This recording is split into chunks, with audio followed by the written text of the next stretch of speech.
Lady of Rage exposes Suge Knight, Snoop Dogg, and Tupac for ruining her career when they predicted that 2024 would be the year that more and more celebrities will be revealed. The streets were serious, you know.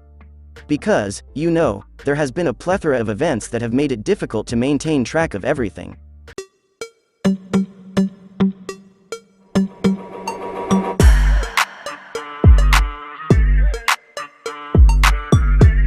Please like, share, and comment on this, the 5th installment of Top 5 Impossible. As if things couldn't get any worse, a rapper named Lady of Rage Miss Ruffin, who is a veritable afro puff, jumped into the fray and spilled the beans about how everyone at Death Row Records, including Mr. Suge Knight, Snoop Dogg, Dr. Dre, and Tupac, ruined her career. Lady Rage has here to spill the beans, and she isn't holding back. And you better believe she wasted no tea at all. How did it affect Tupac and Death Row? What led to the shift? In my view, something changed. To me, it was more contentious because Pac was so firm on his convictions and on the people and things he believed had harmed him. If that was the case for everyone, I don't know. When Lady of Rage first got her start in the industry in the 90s, she signed with Death Row Records and became famous for her distinctive afro puffs.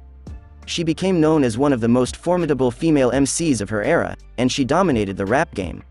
Truthfully, her talents supported her fans' claims that she was doomed to stardom.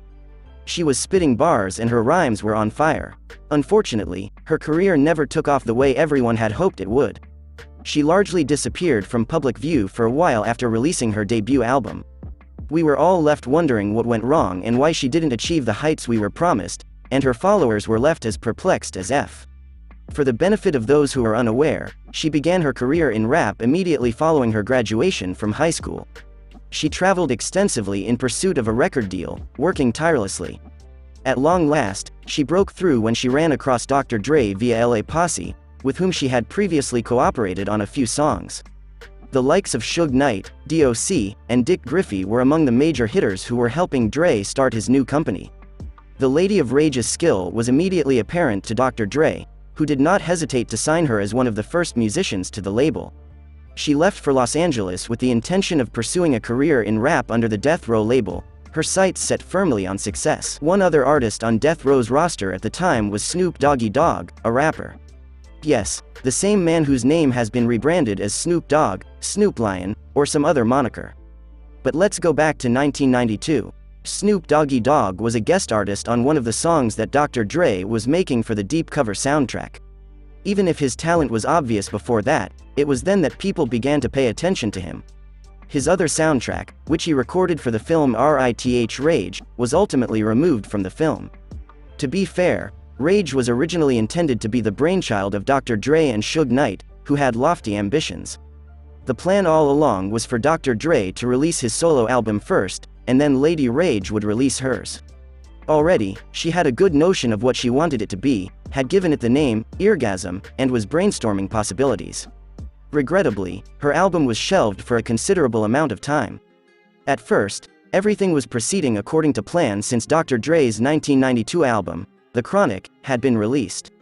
That album is a true classic that changed the game, I can assure you. That album is just as powerful now as it was 30 years ago. The RIAA has given it 3 platinum certifications, so by serious achievement, I mean it all. Now, Dr. Dre did try to help Lady of Rage out by including her on the record, in the hopes that her popularity would increase among the listeners. Yes, it had some effect, but let's be honest, Snoop Dogg once again stole the show. Who has also started contributing verses to the songs as a result of his appearance on The Chronic. Now, Snoop's feature was so popular that the label opted to release his album before Rage's. Because it seemed somewhat unjust, the move really made people wonder. A contract is a deal, isn't it? Given Snoop's popularity at the time, they should have simply terminated their arrangement. I get it. They saw a potential goldmine in Snoop, and there was no doubting his sexiness. They wouldn't have to spend a dime on advertising because this CD almost sold itself. Rage, meanwhile, must not be forgotten. She was hardly a fresh face or an undiscovered rapper. Her appearance on Dr. Dre's record got people talking and gushing about her, and she was forging her own path. Honestly, I believe her CD could have blown up if the label had been more proactive in promoting it. I mean, come on, Snoop's CD would have been far easier to promote, as I mentioned before. Anyway, Snoop's 1993 record was a huge hit when it came out. It first received platinum certification in 1994 and has since received 4 more platinum certifications. Because of this record success, the label even less prioritized the Lady of Rage's album. That she was never informed of the rationale for the delays was, in her opinion, the most cruel aspect of them all. In 2007, she spoke with Dub CNN and revealed that upon her arrival, they informed her that they were planning to release Dr. Dre's record before hers.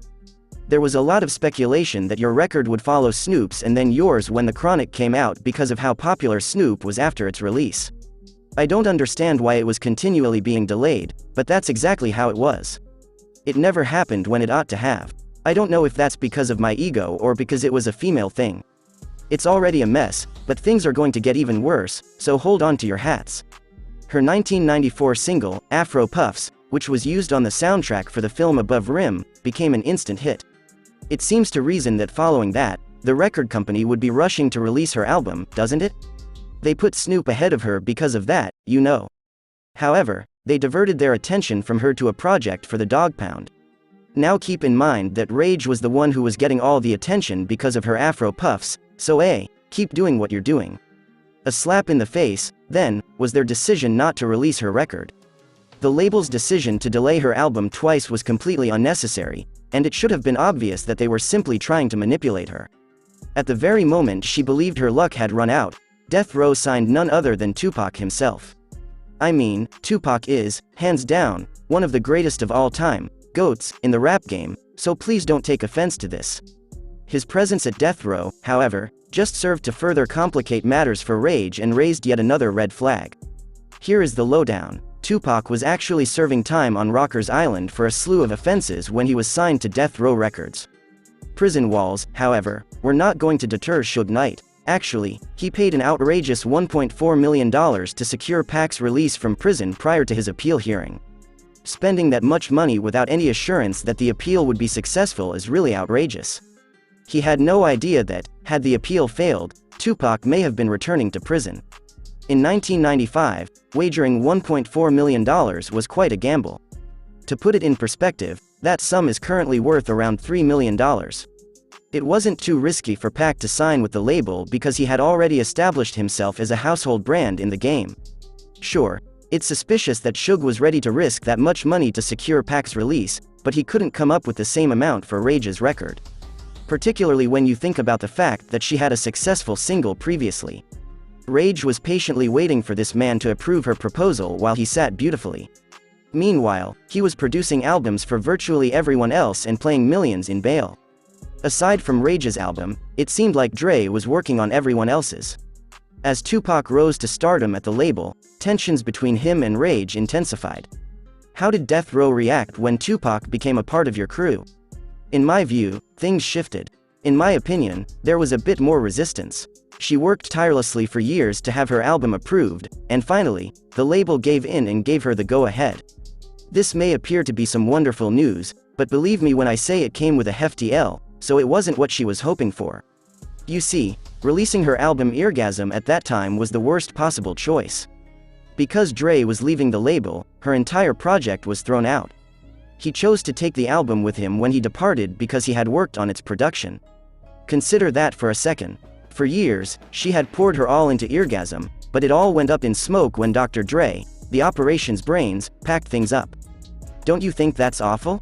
The entire thing was Dre's idea, she claimed. Everything, including the title, was his idea. The idea and the vision for that were in his head. He took everything with him when he departed. Because of this, she had to start the process of making a new album from the ground up. As if that weren't terrible enough, a drive-by in Las Vegas found Tupac lifeless.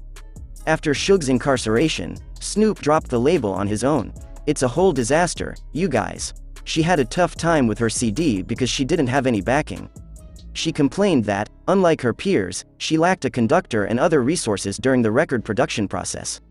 Chronic Dog Style and Dog Food was a group effort. Everyone chipped in. From above the rim, everyone poured in, and murder was the result. It was solely me when it was my time. My confidence was shaken. Although I am very confident in my lyrics, I had to rely on someone else for the formatting and sound. Naturally, her record Necessary Roughness underperformed compared to what it may have achieved with a more strategic release and more promotion. She had finally had enough and demanded her release from her contract.